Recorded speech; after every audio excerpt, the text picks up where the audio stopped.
Akshay mentioned. Good afternoon, everyone. We hope that you and your loved ones are doing well and are keeping safe during these challenging times. I'm Kavita Vij, Head Communication at KNS Partners. Thank you for sparing your valuable time to be a part of this very important webinar, Tips, Tricks, and Traps, Patenting Software Inventions. I'll read out some house rules for this session. Attendees may please place all their questions in the Q&A box visible on your respective dashboards. Please mention your name and company name along with your question. Please also mention name of the speaker to whom the question is addressed. In the interest of time and more questions, we'll prefer questions coming in to the Q&A box. Today, we have a great panel with a mix of legal professionals and senior industry representatives who would share their valuable insights on the topic. We'll begin with focused presentations on the topic by S.K. Srihari and Emma Graham. Srihari is partner and heads computers and electronics practice at KNS Partners. He's also heading KNS Chennai office. Srihari handles patent drafting and prosecution in the area of electronics, telecommunication, computer science, electrical, electromechanical, and instrumentation engineering. He renders opinions on issues of patentability, freedom to operate, invalidity, infringement, due diligence, and technology trends for clients. He also specializes in filing and prosecuting design application. So after Srihari, our next speaker is going to be Emma Graham. Emma is partner patent attorney at Mewburn, Ellis. It's a UKIPO law firm. Emma is a qualified chartered patent attorney and Europe patent attorney. She works across all stages of IP lifestyle for drafting and prosecuting patents to managing offensive and defensive opposition proceedings at the EPO. She has particular experience in patenting inventions in the technical fields of photonics and computer implemented inventions. So over to you, Srihari, for your presentation, and then you can take it forward. Thank you. Thanks so much, Kavita. Yeah, hi everyone. Just share my presentation.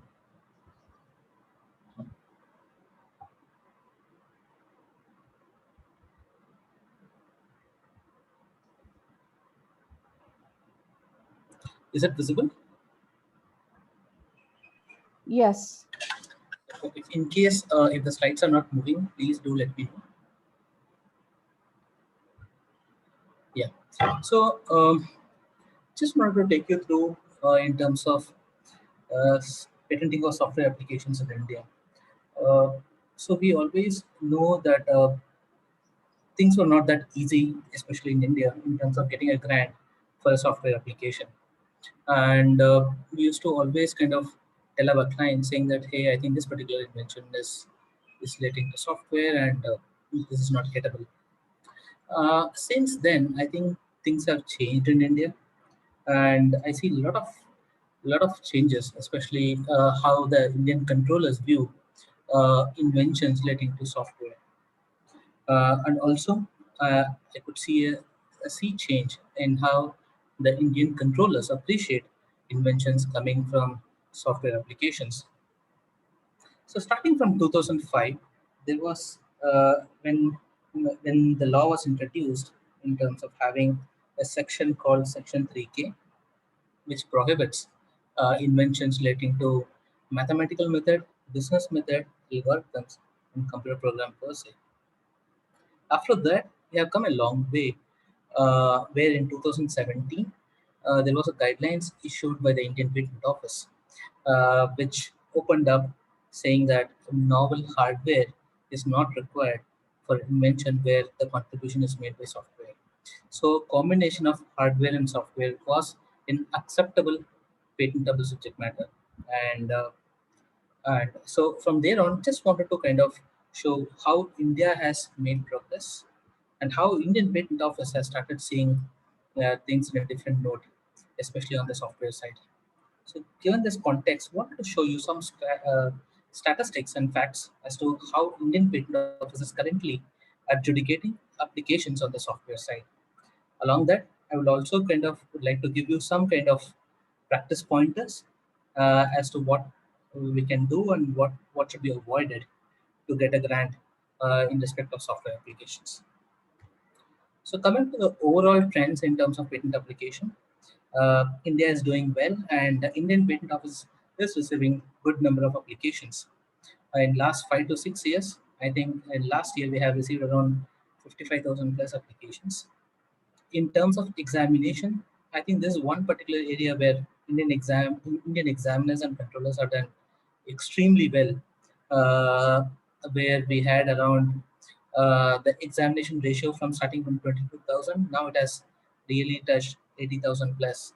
And even during COVID times, Indian controllers and examiners, they worked really hard to reduce the pendency of the patent office.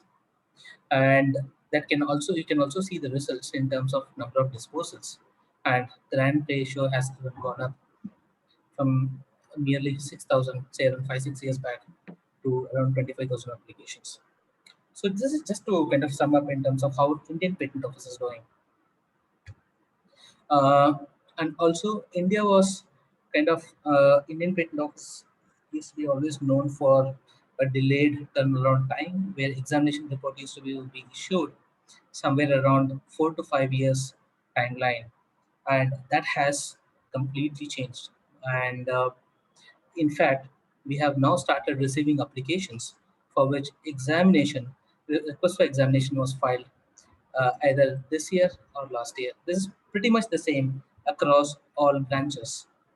Uh, and here is a kind of a statistics which shows, I have taken a screenshot from the Indian Patent Office, a dynamic report where you can clearly see that application which was filed this year or last year is getting examined.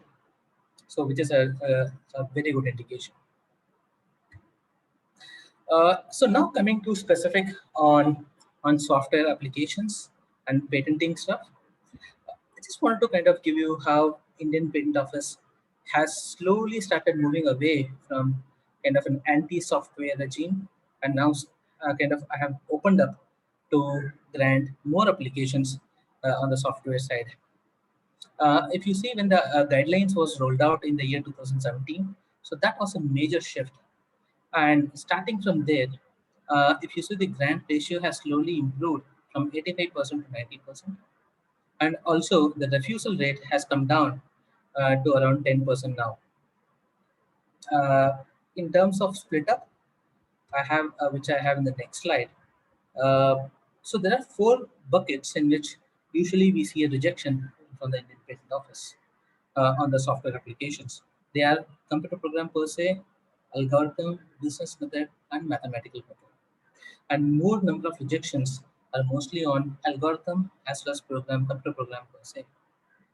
And even that trend is slowly and gradually decreasing.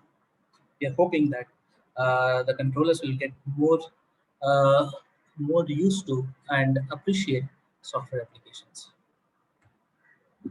Uh, this is one of very different statistics that I wanted to show you.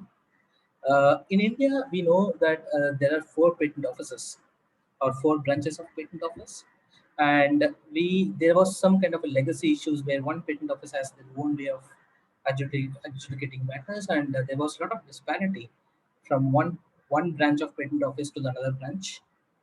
And we have a normal tendency saying that one particular branch is very good in granting method set of claims, and another branch of patent office, they usually feel comfortable in only granting apparatus set of claims.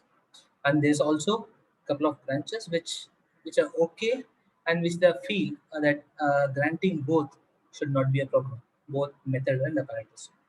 And we often get queries from our clients saying that this is something very weird. Uh, Practically speaking, we should get both the claims in India. But there has been a practice uh, since ages, I would say, where one set of branches is very comfortable with apparatus set of claims only, or method set of claims. but that trend is changing slowly starting from 2017.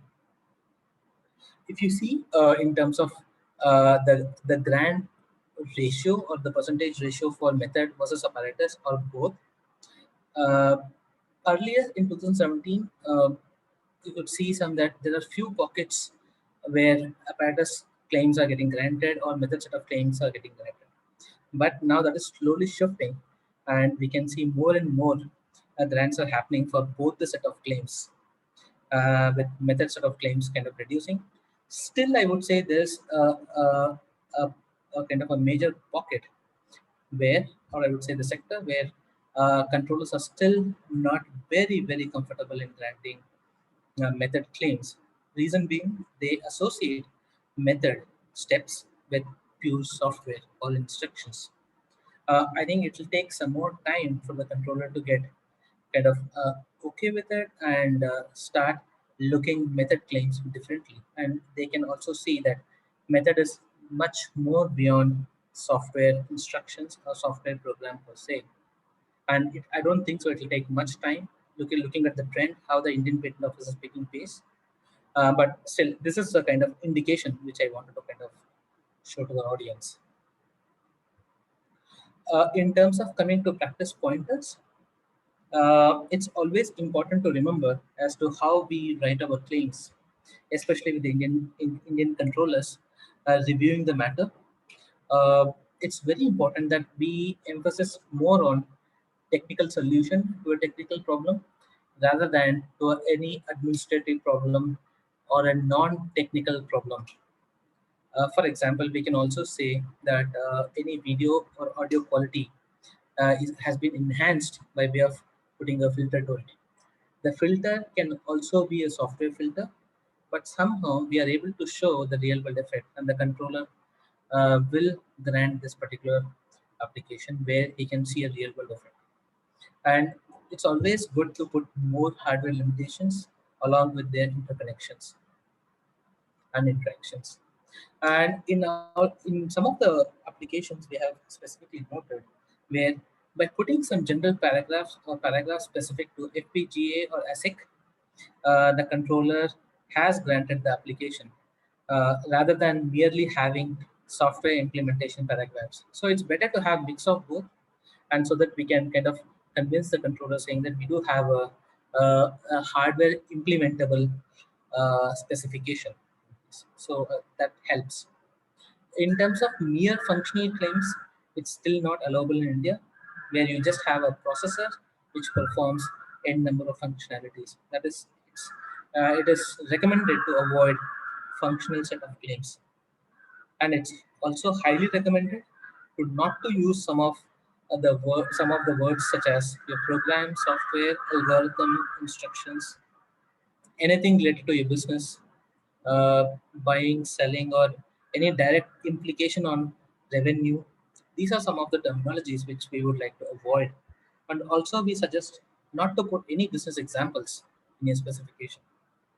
And also, we suggest not to have any claim, or we would like to have a claim set which stops before any business output. So that helps in getting a patent application in India. Uh, I just want to kind of broadly sum up all this. And in case if you have any queries, feel free to kind of reach out to us. I'll just now request Emma to kind of take over the floor and explain on UK and EP side. Thanks, everyone. Okay, thank you. I'll share my screen. Let's check.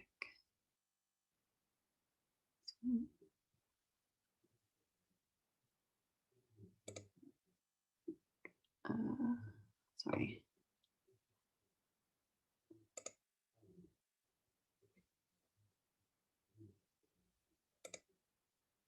How does that look? Can everyone see my presentation? No. Yeah, Emma. Hang on a sec.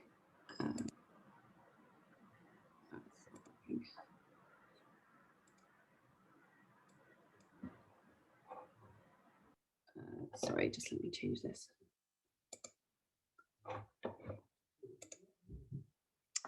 Okay. easier. Okay, you should be able to see the slides now. Right, so firstly, thank you so much for giving me the opportunity to talk to you today. Now, I thought I'd start, I've only got 10 minutes, but I wanted to give you a bit of an overview over what's important at the EPO at the moment, what's going on. So I'm going to go into a bit of detail about the trends and statistics that the EPO themselves have released. I'm going to focus on AI inventions in particular and what's been happening there over the last 12 months. And then I wanted to talk a little bit about global prosecutions, but global from my perspective. So for foreign applicants, what are the pros and cons of, patenting an invention in the UK directly versus via the European route? And then finally, similarly to the last talk, a few top tips on success for software patents in Europe. So here we've got a few slides of statistics from the EPO. Now, obviously, the last year has been tremendously difficult for all of us. I think many of us have been personally affected by COVID. The EPO has noticed an effect. So normally we would affect European patent applications to climb year on year, whereas last year there was a drop of 0.7%. But what you can see in the bar chart on the right-hand side of the screen is that in certain tech areas, there's been a boom, and perhaps this is no surprise. So pharmaceuticals, biotechnology, medical technology, those have all seen a fairly large increase in filings. I think what's good for all of us on this call is that also the applications filed in the digital communication space and computer technology space have also risen. So we've got 1% and 1.9% respectively. Now, a lot of the applicants at the EPO, so about 45% of the applications come from European constituent countries, with big contributions as well coming from the US, Japan, etc. If we look at the top 4 applications, these are all non-European countries. So Samsung, Huawei, LG, and Qualcomm, obviously all headquartered outside of Europe. So I think there are some global trends that are being reflected in this data. So I've chosen to focus a little bit on AI inventions. I could really have chosen any area within computer software, computer implemented inventions, because the advice coming out of the EPO is the same. So whether it's AI inventions, simulation inventions, time after time, the EPO have given the same guidance, which is that AI isn't special, simulations aren't special. Every single computer implemented invention should be treated in exactly the same way. And that is using the CONVIC approach. Now, the CONVIC approach, it's sometimes known as the modified problem solution approach, but it came about from a decision in 2002, so nearly 20 years old. And really, that was all about tying together inventive step and patent eligibility tests. And what happens in Europe is the examiner, when they assess inventive step, they will go through the claims and they will cross out every non-technical feature. And after that, they'll completely ignore it. It just doesn't enter the discussion when they come to analyze inventive step. And that's why we see most of the rejections we get in Europe that we might think are, rejections as to patent ineligibility, but actually they come to us under the guise of inventive step. Because quite often you'll get crossed out everything apart from, a computer and a server. And then the examiner will say to you, well, computers and servers are known. This is not a patentable invention because it's not inventive. Now, over the last year, the EPO have invested a considerable amount of time in updating the guidelines and giving us a lot of information about, when is something technical, when is a feature technical, when is it not technical, when does a patentable claim, when does a claim overall have technical character. I've chosen to focus in particular on some of the examples given for classification-based inventions, because I found this part of the guidelines incredibly useful this year when it comes to AI inventions. So the EPO give 2 specific examples of where they think, this type of invention, this type of idea does have technical character and should be patentable.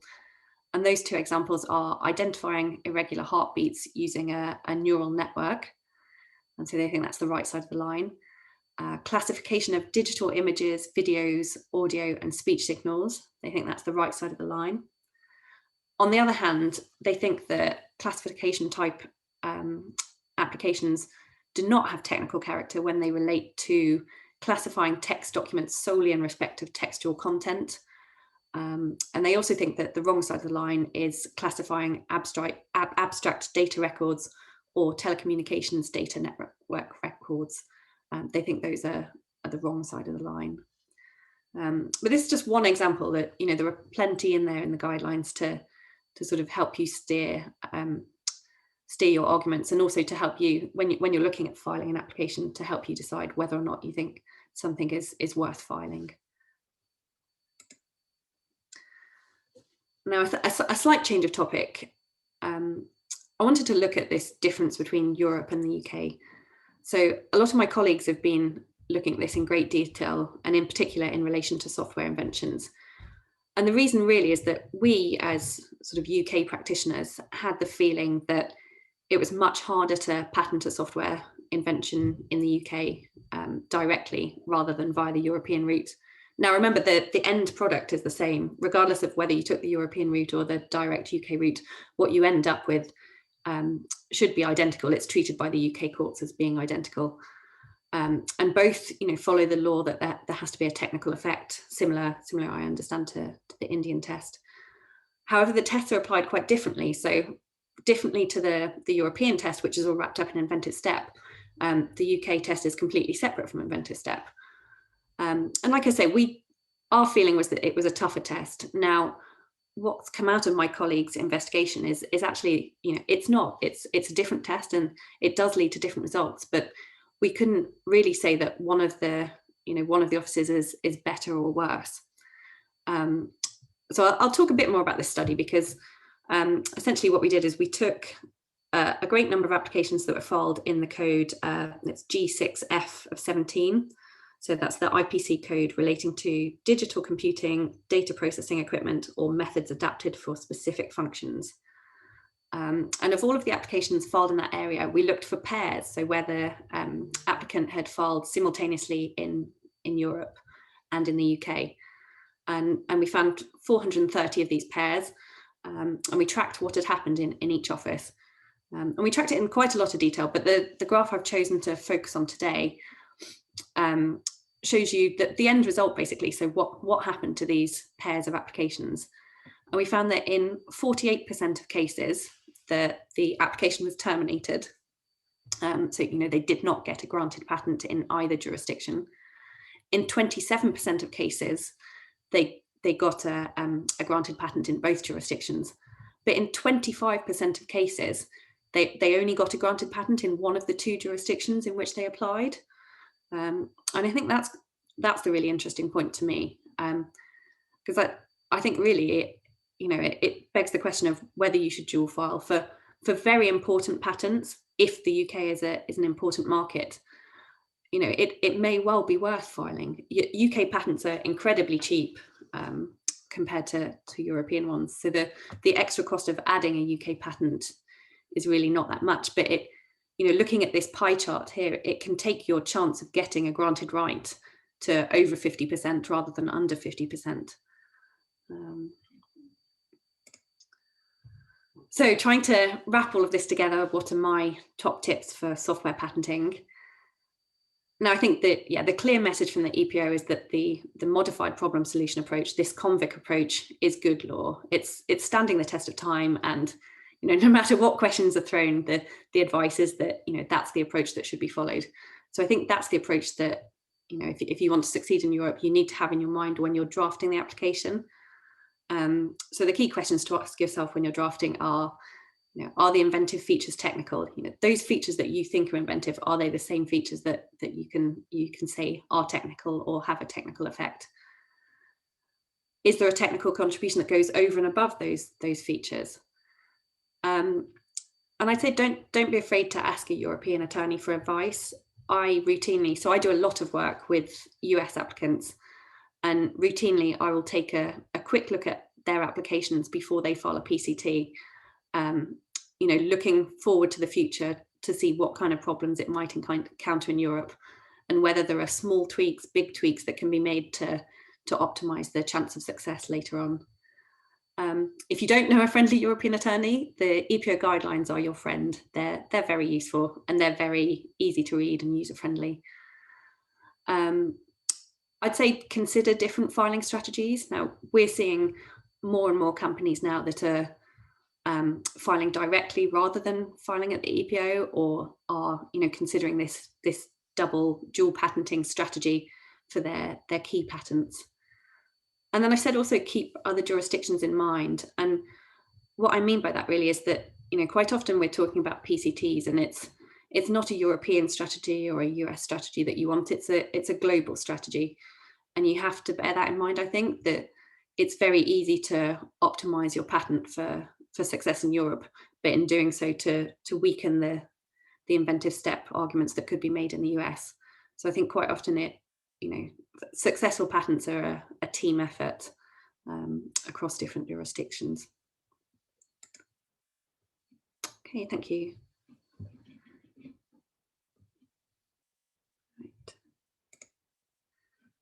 Okay, so Srihari, I don't know if you want to take over. Thanks so much, Emma. Yeah. So we'll just now open up for panel discussion. We have our co-panelists, Nitin Sharma, Lakshika Joshi, and SK Murthy.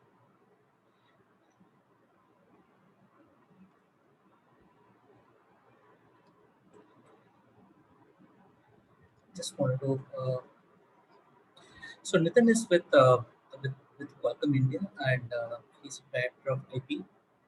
Nitin has 24 years of software and 24 years of experience in software and wireless communication industry. And he's currently leading various IP initiatives at Qualcomm India, Hyderabad.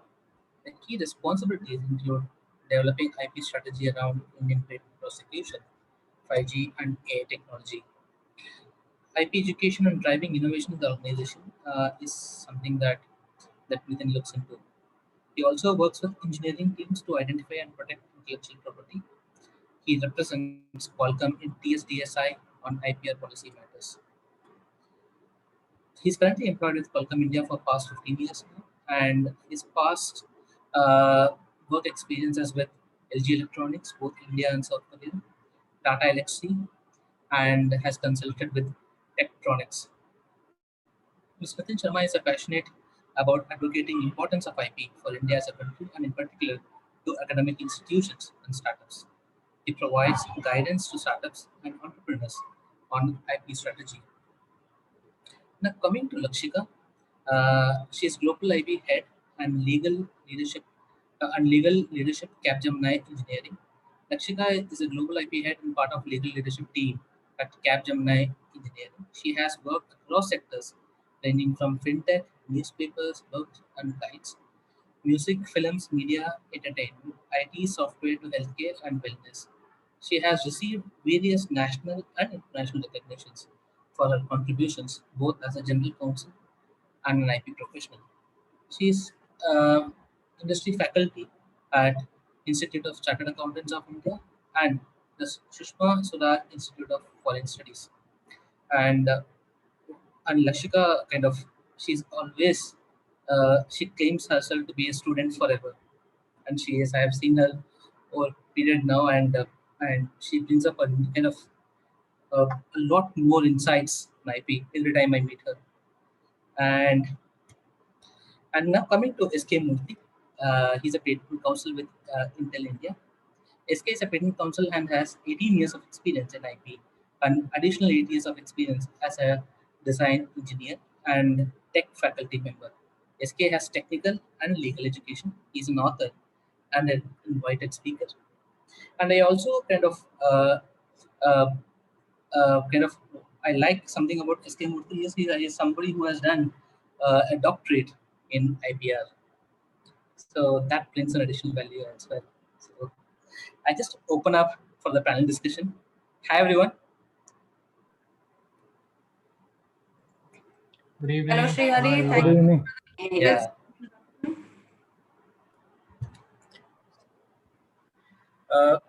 So Lakshika, Let me start with you. So, and I think it's always a debate, and it will remain a debate in terms of patenting software applications versus keeping it open source. So, what's your take on that? Okay, so I would say an amazing question. And why amazing? Because there are multiple takes that can be taken on this. And this in itself can be a topic for a whole discussion. You've opened up the panel with such a question that I mean, I'm sort of struggling where to start from, but I'll try to sort of put it in a couple of buckets and answer that to the best of my knowledge. Before that, just housekeeping rules. Whatever I say or represent are not the views of the company or organization I work for, but my own personal views in my personal capacity. And here it is. So your question is that the dilemma is whether to open source or to patent. Now, really speaking, if you are in that domain and if you are building software or if you are an engineering company, I think the dilemma is a little more than that. You know, because the way we look at world, and Emma talked a lot about EPO and the practices. Europe is already talking about Industry 4.0. There is sort of a revolution which we will see very shortly with the connectivity going the way it is, 5G infrastructure ramping up, edge compute ramping up, and so on. That I think we are not far from the time when we will live in a connected world. And when I say that, we are living in a connected, networked world, if I can use that term, which means that there are things and there are people, and not just people, that's perhaps simpler, but there are things and devices speaking to each other. And when we do that, I think we cannot just talk about patents in one bucket and talk about open source in another bucket. No more there is sort of these silos or buckets that exist. It's a world which will have to be extremely collaborative. It's a world that will have to have information, intellectual property, proprietary rights, confidential information, trade secrets, patents, everything sort of flow in seamlessly, agnostic of the formats, agnostic of geographies, agnostic of devices and modes of implementation. And when we do that, we cannot say that it is either patent or open source, because if you look at what open source is, only a way of licensing. You know, for example, even for your patents, you may decide to either give it under an open source license, you may decide to go in and build standard essential patents with that portfolio, or you may decide to sort of give those patents free of charge. Many companies like Tesla, we all are aware of, Microsoft, have been pooling in their patents and opening up or open sourcing those. So open source is only a way of licensing. The software or the technology that is being open sourced could or could not be patented. You know, it may have patents or it may not have patents. It doesn't sort of matter. But in general, the idea is to be a little more collaborative. Also, even when we talk of companies and industries which are very patent heavy or patent centric, they still would use a lot of open source software that is available for building that portfolio. You know, a patent on its own is not perhaps which has industrial plugin. There's a lot that goes in terms of related rights which are required to make it industrial, suitable, and those related rights could again be proprietary, be open sourced, and be so on and so forth. So you know, my answer in short is that it has to be a mix. And if you need to sort of, and that mix will be decided by the business strategy or the business alignment of the organization that you work for. Clearly, you know, most of the organizations will have a good mix, unless of course we are talking of trolls, which is a different debate altogether. So that's my take on this. Thanks so much. I think so. The key takeaways in terms of collaborative and having a good mix of both, and also see, you can get your patent for software, but it's your choice to open it up, right? Yeah. So that's something, a business strategy that we'll leave it to me to take a call for that. In order to kind of save time, I'll just put the disclaimer again for other two panelists. The speakers in this panel are expressing their own personal views, and these views may not necessarily represent the views of their respective employees. So, yeah. Now, next to Nitin. So, Nitin comes from a software industry. And Nitin, how do you see in terms of how important it is to get a software patent for an industry like yours, and how will it impact R&D if software protection is not gettable? Thank you, Srihari, for the disclaimer. Very important. So I think software inventions, as we have all seen, have been always very important, right, in the past. And the importance, in my opinion, will continue to increase, right, with the use of newer technologies like blockchain, or with the increasing feasibility of using technologies like artificial intelligence, etc. If you look around, the traditional definitions of industries are now changing, and we're changing very fast. Right? In other words, the salient features of industry or the core competence required to be successful in any industry is going through massive overhaul. Let's take example of automobile industry. Right? With the use of technologies, as Lakshika mentioned, 5G, 4G, AI/ML, all that, the rules of games is changing. You might have read Tesla has announced recently that they're open to license their software, which is including of its autopilot driving technology. Now think about this. What is the most critical component of the autonomous vehicle, right? Autonomous car? I'm sure a lot of us would agree that it is the software, right? So in not so distant future, if you imagine, I would go buy a few parts, assemble them, put a software on it, and bingo, I have a car. Just like a PC, I can do a PC today. I think it's not too far off to imagine that you could do with the car as well. Although there are some regulatory and other things, and it may not be as simple as what I've put in, but not too far off either. Now let's take a look at communication industry, right? Look at the software-defined networks that are coming up. Look at the core networks, how it's designed in 5G, right? You are talking about virtualization of network itself, right? Wherein gone are the days of 4G, 3G, 2G, wherein the core network is built using specific hardware, right? It all started with specific hardware, which was all the AMPS communication and all that. But now if you look, they're all general purpose computers, right? So the use of software, right, is definitely increasing. This whole thing is disrupting the core network space now. Likewise, if you see healthcare, finance, you name it, the software is actually playing most important role there, right? The hardware is not innovation, is not in the hardware, I would say. There's always a combination of software using a known hardware, right? So therefore, I would say software is very critical for any industry. And therefore, the protection of invention implemented using software is very important as well. Now, I'll also share, if I'm allowed another minute, I'll also share another perspective, which is why we really want to treat software differently than hardware, right? Just because it is easy to create a software as compared to creating a hardware piece, do we really need to separate treatment, right? I guess no, right? In case of many inventions, if not all, I would say one can choose to implement it using with hardware or software.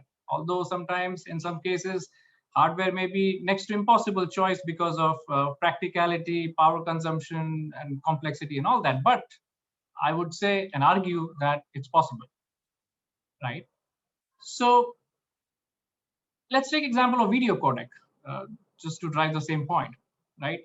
A video codec is basically analyzing the image, doing its processing and all this.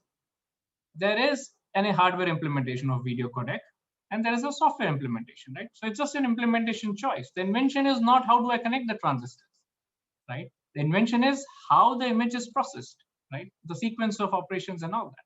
So I could choose to use hardware for implementing it, or you could choose your software for implementing it. So where is the invention? So I think, in my opinion, software is just a means of implementing an innovation. So it shouldn't be really be needed a separate treatment.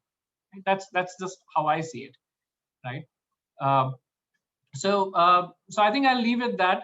Basically, I see that going forward, because of so much of advancements in terms of processing power, the reduction in electrical power consumption and all that is making a lot of, it's making possible to do a lot of computing on small devices, right?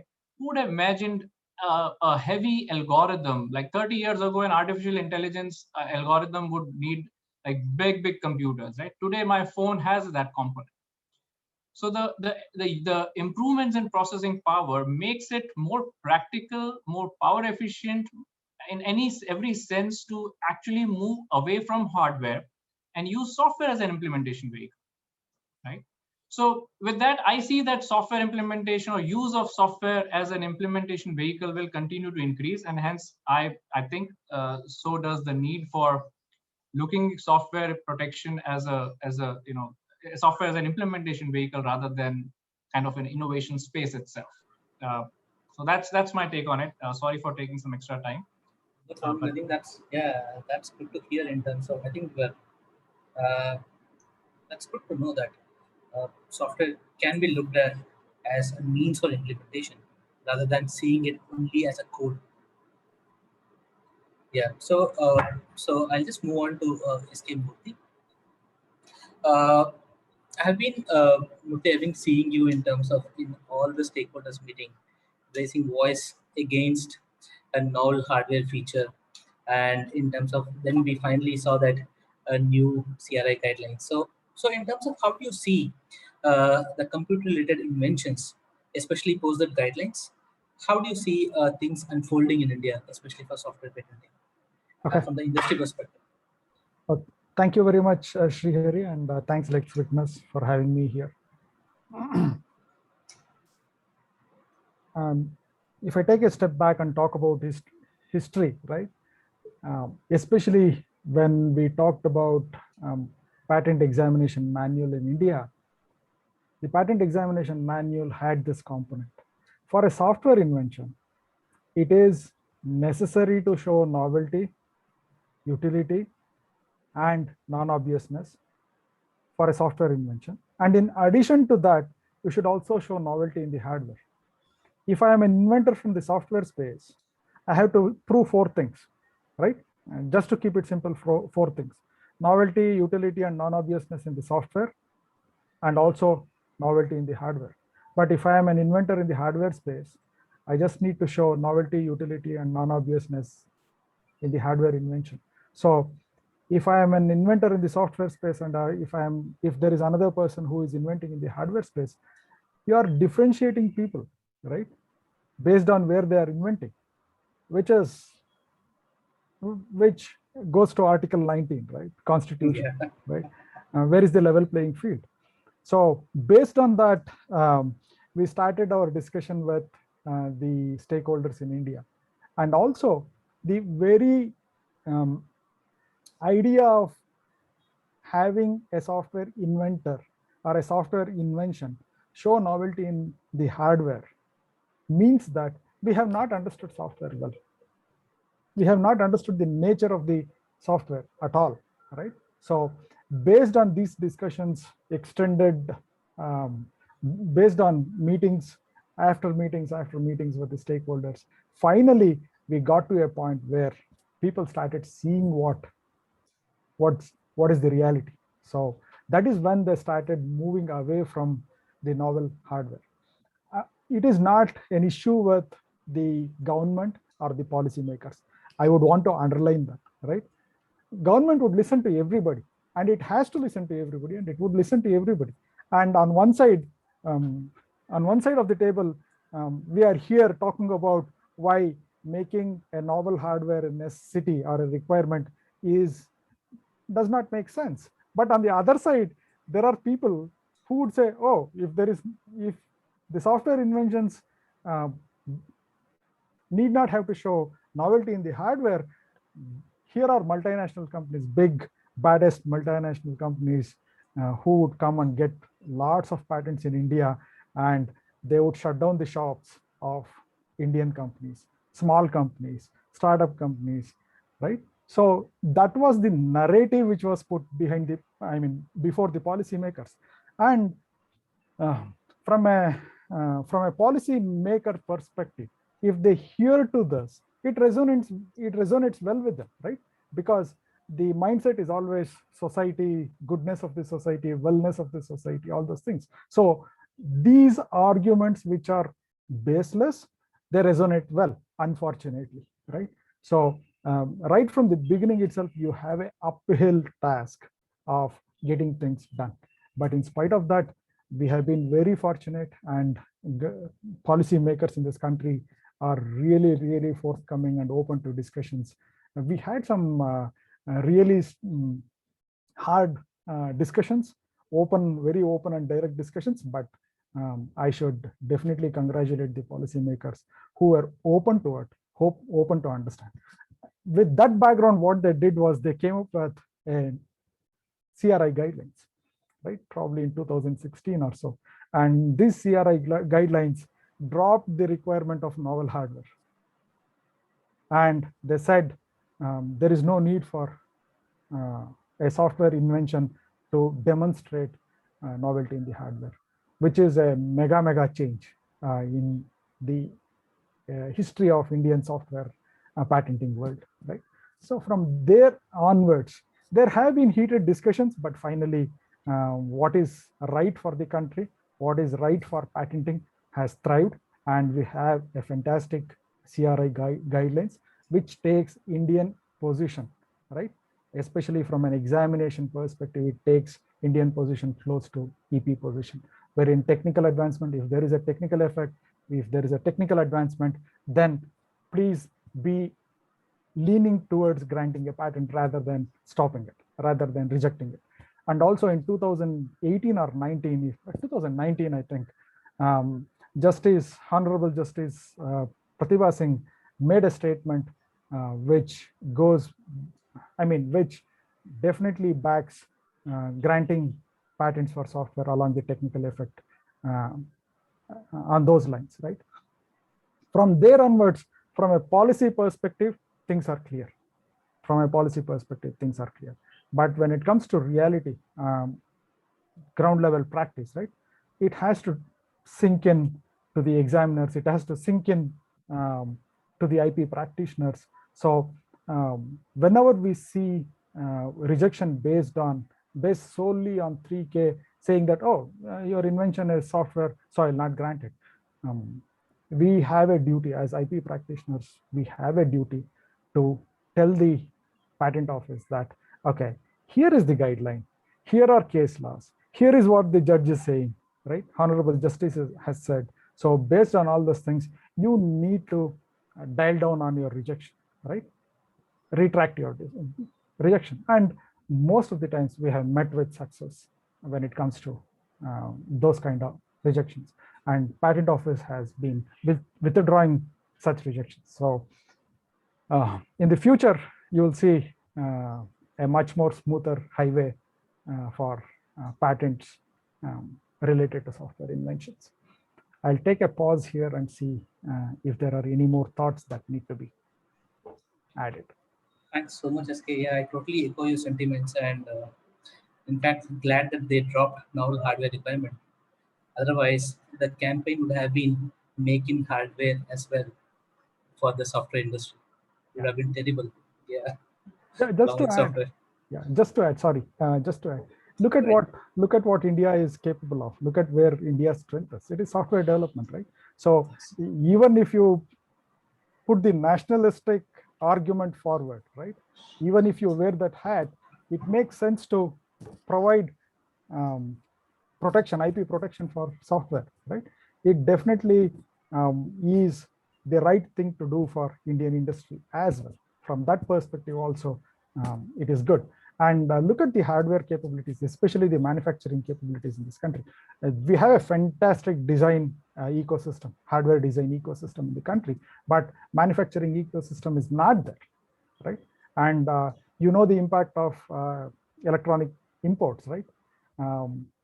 The foreign exchange on electronic imports would balloon, and it would become more than, or probably it has become more than oil, the foreign exchange that we spend on oil.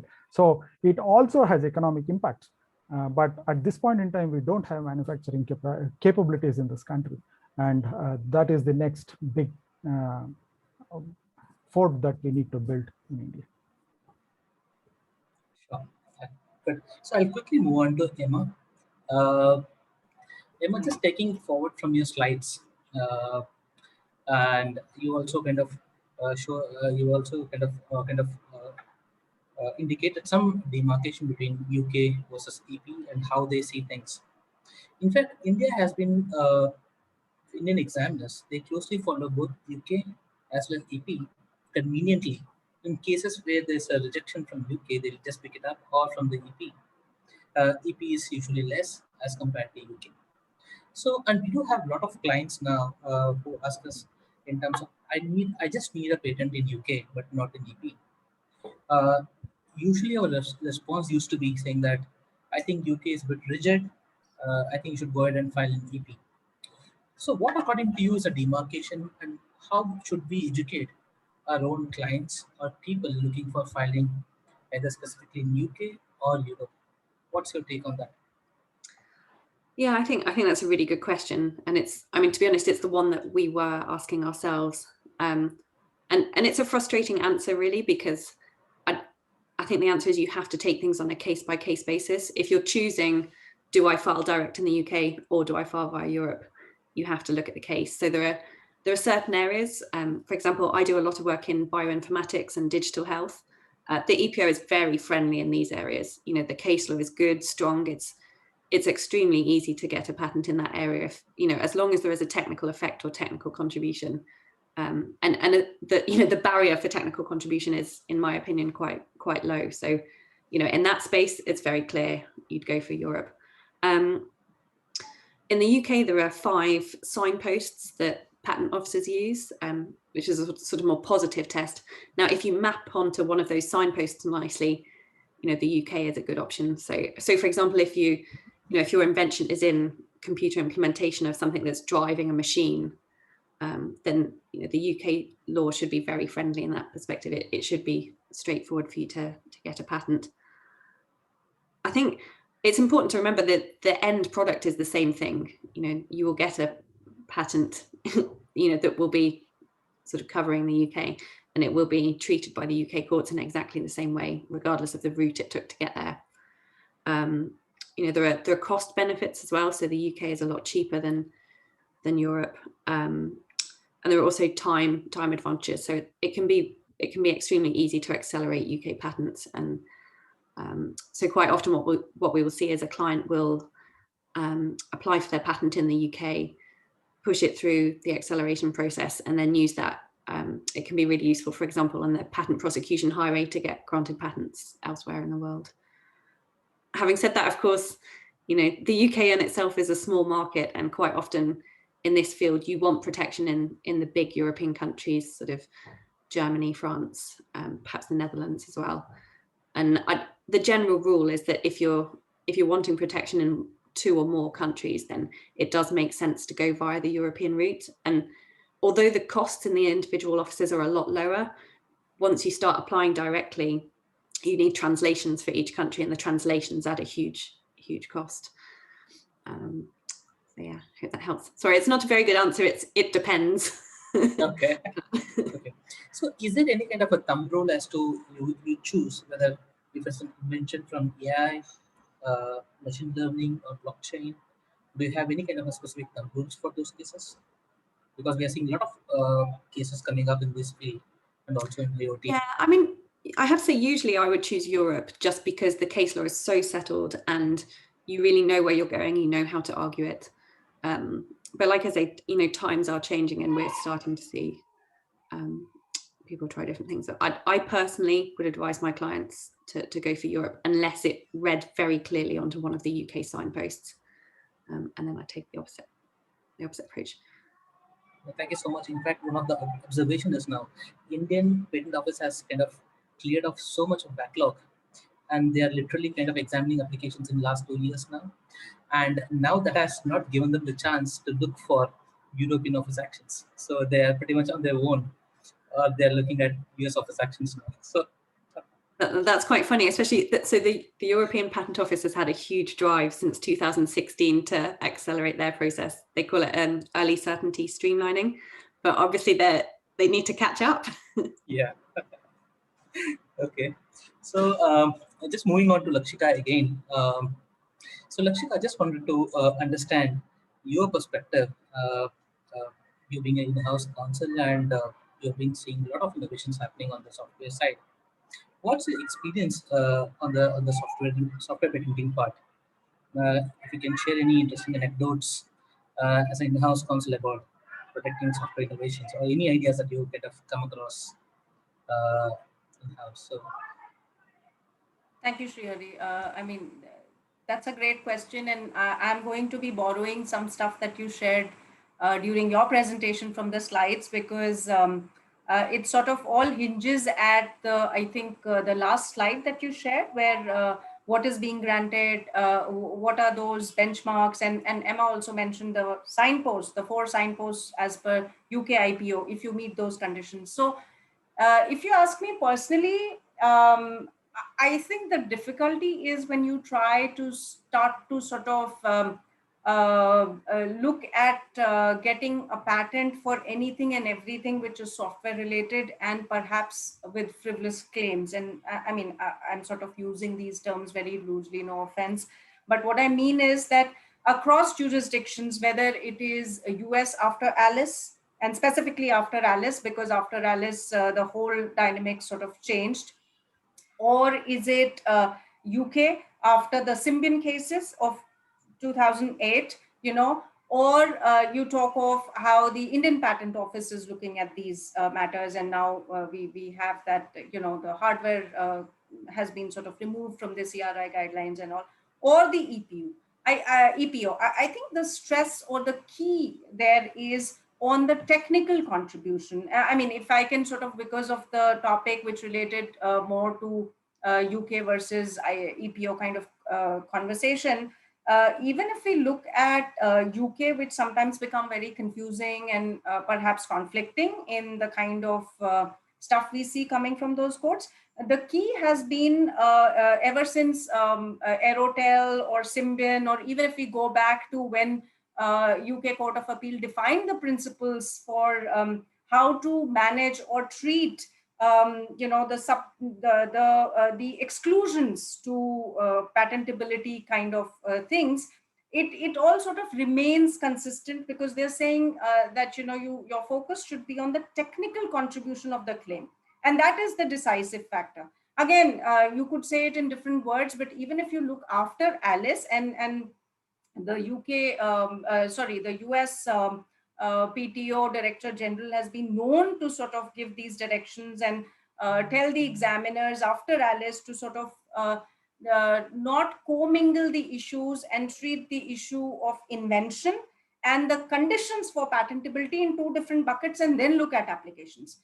And perhaps it's pretty similar to sort of how we focus more on technical effect in at the EPO level. And again, going back to your slide on how the Indian Patent Office is now looking at these things, I think in some ways it is consistent. If your invention, or so you need to really focus on the invention and not the business methods per se, because that's what is sort of going to get you somewhere, whether it is whichever jurisdiction or wherever you're looking at it. And that's when I say sometimes we try to sort of get the benefit of patents or applied for patent kind of thing just by filing something which doesn't even qualify, you know, against the tests laid down in each of these jurisdictions. That is the problem. Personally, whether it is software or software connected with some kind of hardware, I haven't seen across these jurisdictions that we've encountered any difficulty filing or even getting grants for patents, because what they are sort of talking about, or the core or the heart of the piece or the claims was the technical invention and innovation, and not just the sort of business method per se. So but again, sort of going back to what might be the best as an in-house counsel or IP counsel is that, of course, this is how you manage the patent portfolio. But to be able to effectively have a portfolio, you also need to focus on other forms of IP, and which I mentioned earlier.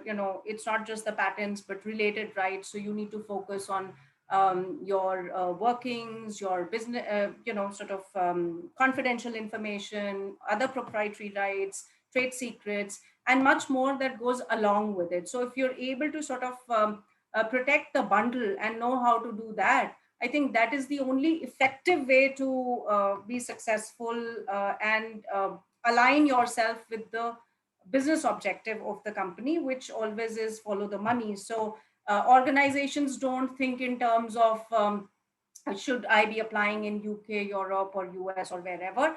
They think in terms of market significance, and where is it that they have the market for the product or for the solutions that they're building. And I think when we say market, it's actually follow the money. Patents or any kind of IP is again all about that, because essentially that's what you're out to do. Just one added question. So sorry for this. Yeah, I always hear from a lot of software companies saying that we just want to file a patent for the sake of patent and nothing beyond it, because software is not anyways patentable either in India or outside. You still have that stigma within the inventors within your company? Fortunately for me, I've not had inventors and engineers around me coming with those kind of things. Fortunately. That's wonderful. Yeah. That's so, good to hear. Yeah. Yeah. So it's not just for the sake of it that I've just been fortunate being in organizations which think of it more carefully. Also because I think the managements are well aware and cognizant that patenting and then not just patenting, but then maintaining that patent over a period of years to come is not something. It's not a one-time investment. It's a substantial recurring cost. So you better be serious about what you're getting into. Exactly. Yeah. Thank you so much, Lakshika. Yeah. Then quickly moving on to Nitin. Nitin, I'm just bothering you again with another question. So you have been kind of being Qualcomm, known for filing more patents. So you have exposure of seeing both US as well as Indian examinations. So how do you see in terms of software patenting in terms of in India as well as in US? And we always kind of say that it's too rigid in India, but we also see US having those one-on-one rejections. So how do you say it? Yeah. Again, so I would say that the philosophies around software patenting is changing, right? And it's in constant flux. And given the fact that different jurisdictions have different timelines for grants and all, I think we may have to come up with something which is a minimum subset of what works everywhere kind of a approach, right? Because of course the PCT application, it goes everywhere, so you don't have an option to modify specs again and again and all that, right? So that's one guiding post for us, right? Now, I would say, and you, Lakshika and Emma have kind of provided all the things, so my job is very easy, just give pointers to what you already said. And I think Srihari has covered the CRI guidelines part of it. So I think everything is all said. So I'll just summarize just maybe in different words. One, of course, as I said, looking at software not as a separate category of invention, as I talked about earlier. So look at, and Lakshika also highlighted that, let's keep those things separate. Let's focus on invention. So I think the key thing is you should be really focusing on what is the invention, right? So what is the technical advancement in that, and what is the technical nature? And I think Emma beautifully highlighted with the examples. So focusing on the technical nature, technical advancements, and what technical effect those technical advancements has. So there has to be a relation between advancements and the effect. So if we have all these elements identified and articulated in the spec and subsequently in the claims, I see that stands better chance in across the jurisdictions, whether we are talking about EP, India, US, JP, in many of these. So that's one approach I would say is helpful, right? Basically, you have to, if you go it this way, you will, it will help you focus on technical advancements and technical effect without impregnating it with the software concepts and keep the protection generic enough, right? And that may allow you to cover even the hardware implementations if possible, right? Now, in some areas, it might be easier than in others, right? For example, telecom, a bit easier than, let's say, in AI/ML, right? But then I think the approach still works, and I think as long as we can move away from that abstractness of any of the algorithm, it will be helpful. So I think everybody has shared this thought again, but just reiterating this, and so I would say that common minimum set of points, if you could take care in your approach, I think that should be helpful. Yeah, that would be good to go in any of the jurisdictions, right? Yeah. Right. Yeah, because you don't have, you can't add matters later, so you can't change it around and things do, right? There's less flexibility. Some jurisdictions are open. India, unfortunately, doesn't allow you to even modify or go beyond what's there in the claims, as Section 59. Yeah. So even if it is there in spec, you may not be able to bring it into claim. So there are some restrictions in different jurisdictions, but as long as you have kind of still kept it around these boundaries, you will have leeway to take care of your different jurisdiction nuances, I would say. So with that, I would hand it over back to you. Thank you so much, Nitin. Yeah. So SK, just back to you again. In terms of slightly going kind of on a different track in terms of, so what are those basic parameters for choosing a jurisdiction for filing applications? Is even software kind of a big kind of a consideration factor? And I would also now add, is COVID is also a factor for it? Okay, this is how I would look at it, right? Of course, as all my co-panelists talked about, it is based on the legal system of the country, right? What does your patent law say? What does your patent law say specifically about software inventions, right? That is definitely one of the considerations. And the second consideration is, how does your court system look like, right? What does the litigation scenario look like? And what is the GDP of the country, right? Is this country a big market for me?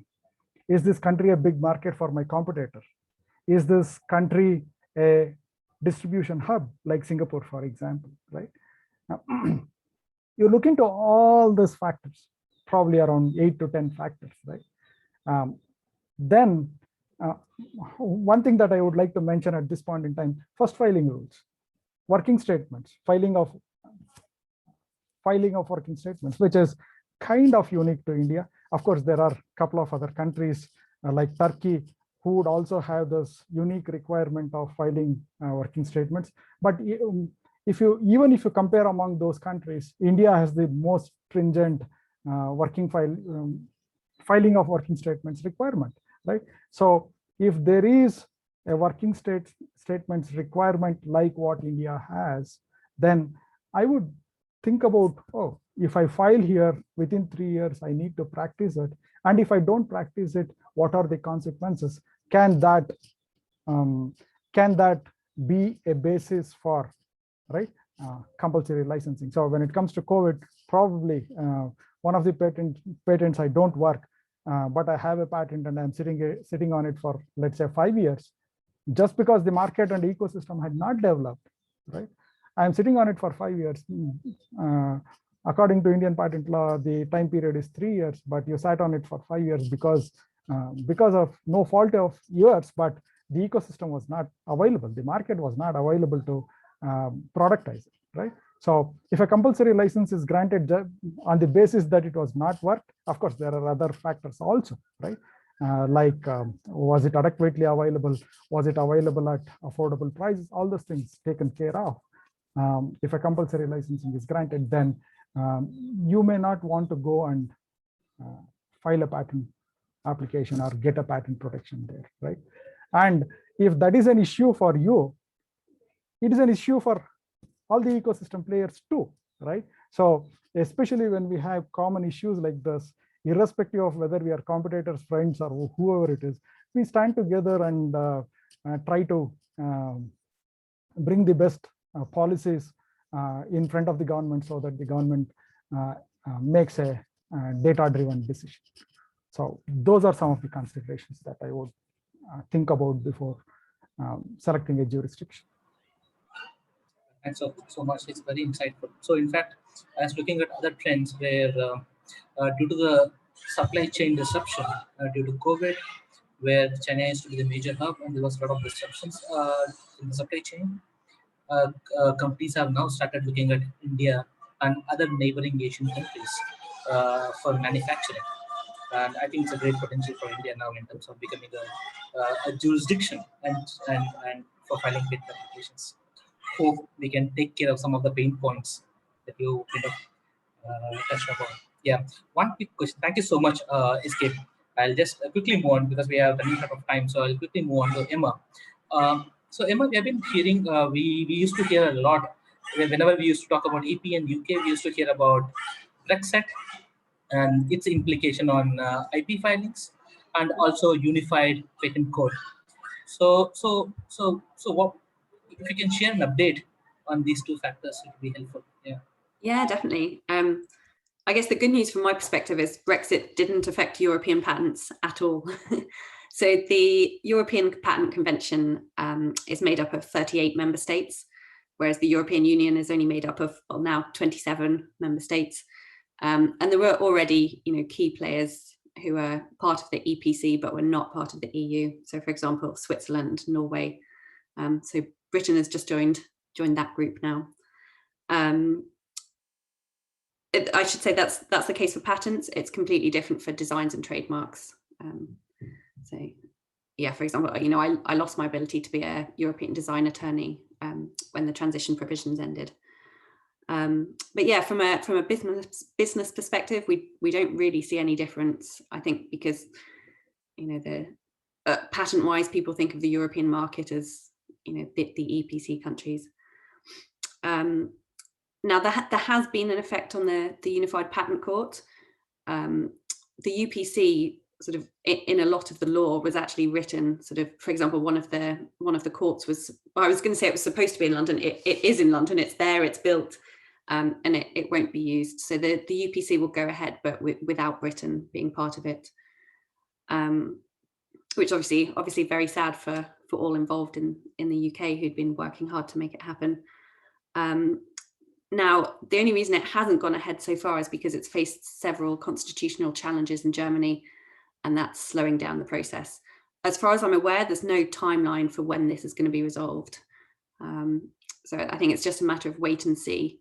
And once that happens, I think it's just that really that's standing in the way. Then Germany can ratify the agreement, and it can go ahead. But I guess for applicants, really, it means they'll have slightly different decisions to make when it comes to their validation strategies once they get their European patent, and then for litigation and enforcing their rights. It should make things a lot more streamlined and a lot easier. So much for the insights. Emma, I think we are coming to a close of this session and panel discussion.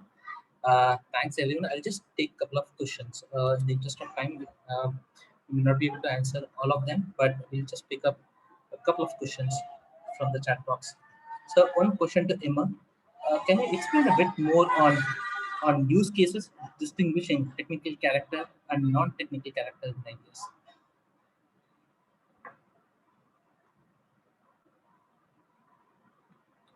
So should I repeat that question again, Emma?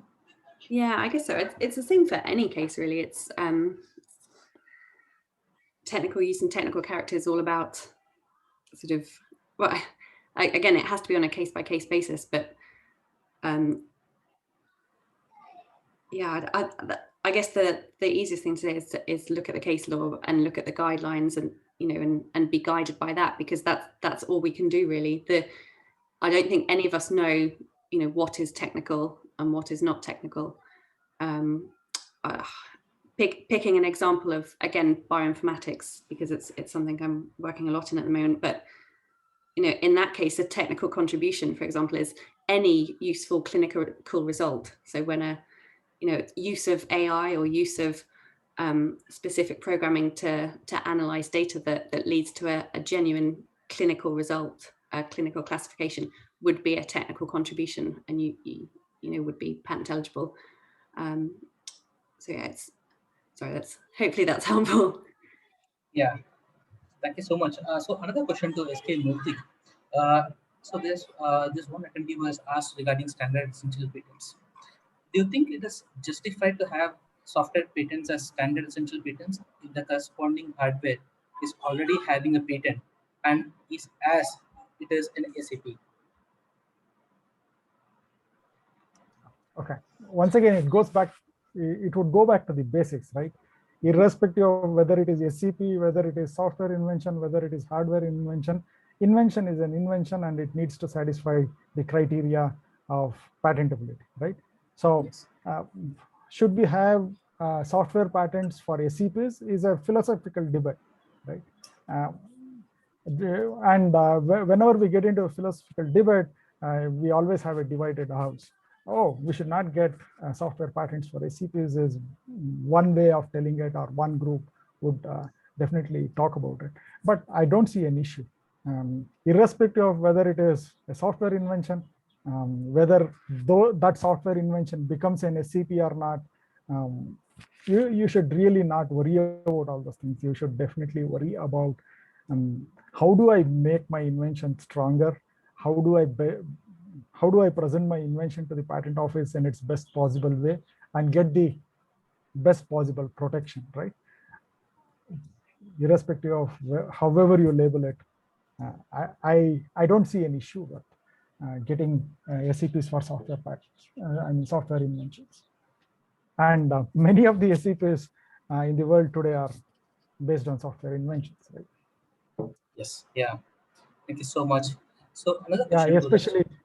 Yeah, sorry. Just to add, if you look at standard essential patents belonging to IEEE or 3GPP, many of them are at the protocol level, and most of them are the protocol of inventions. So that is the reality, whether we like it or not. Thank you so much, SK. If Lakshika can answer another question. We all know AI is programming. How can it be patentable?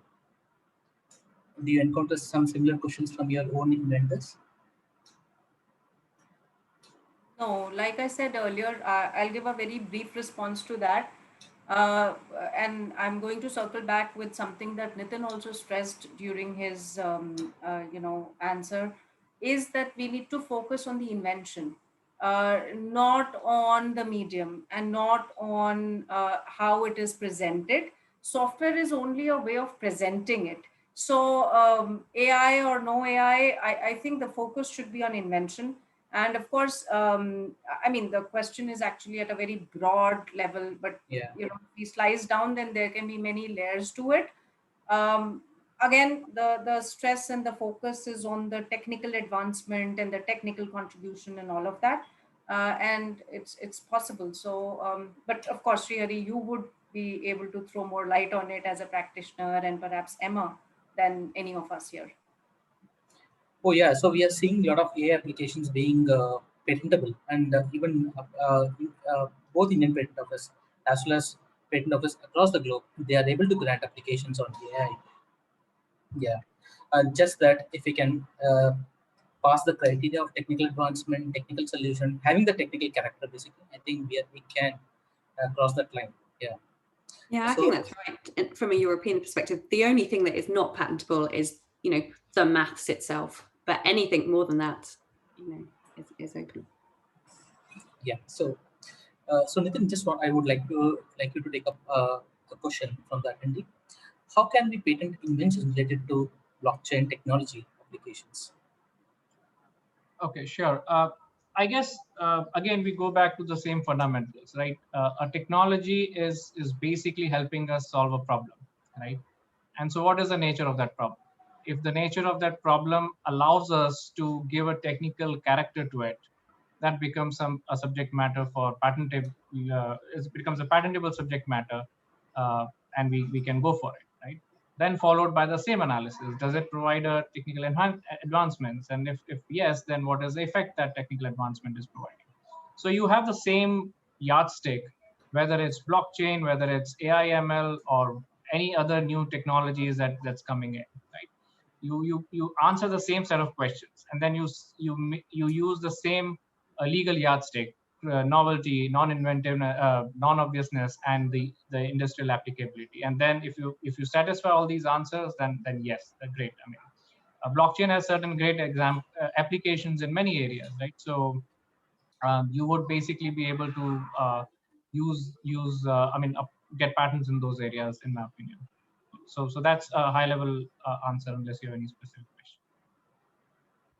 Thanks, Nitin. So I'll be just taking one last question. This is regarding Farid Dalani and other judgments from Delhi High Court and IPAB.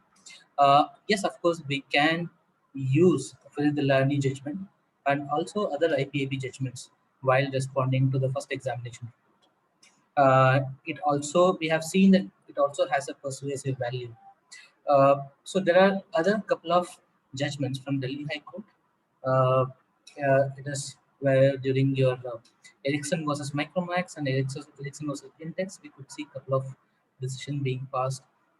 And the judges have stressed in terms of having, in case if the software application shows technical advancement, having the technical character, it should be a written subject matter.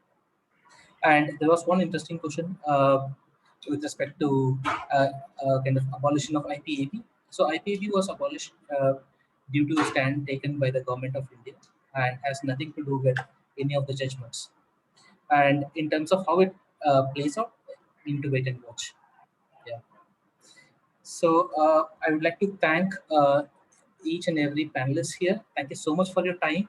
Sorry to interrupt you, Srihari. I have a lot of live question requests. Can I just take one of them and not the others? Just a second, please. Ms. Neha Mehta, can you please unmute yourself and ask your question live? Ms. Neha Mehta.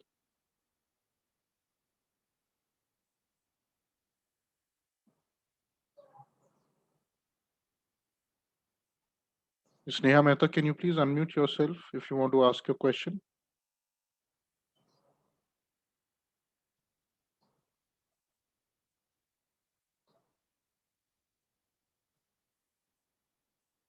We're not able to hear you, ma'am. This is last and final call if you want to ask your question. Over to you, Srihari. Hello.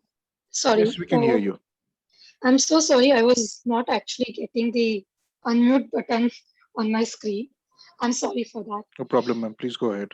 Yeah. So one question which Lakshika madam has already answered. It was relating to whether we can.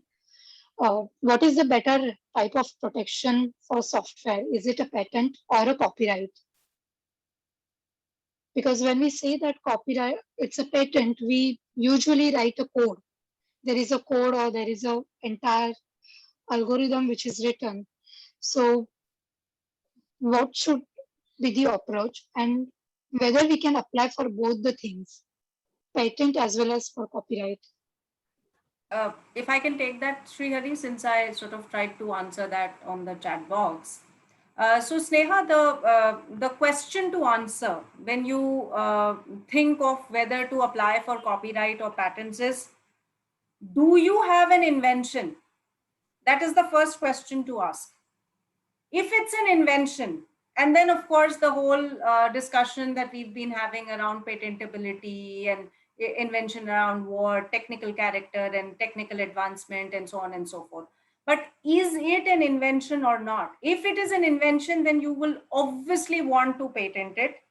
Copyright is automatically yours the minute you write the algorithm or write the code. You don't need to do anything about that, and copyright is not mandatory to get registered. But the key here, or the underlining fundamental thing that you need to sort of think about is, am I talking of an invention? And then go on and figure out. And then even if you patent something, even if you patent your invention, you still have the copyright. Okay, thank you.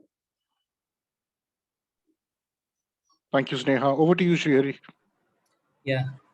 So I would like to thank all the panelists here, starting from Nitin, SK Murthy, Lakshika, Joshi, and Emma, for providing the insights and kind of and pulling out their kind of the experience that they have had in terms of software patenting. Thank you so much, and I would like to thank the attendees for and really appreciate your time for this, and also thank Lex Witness for giving us this opportunity.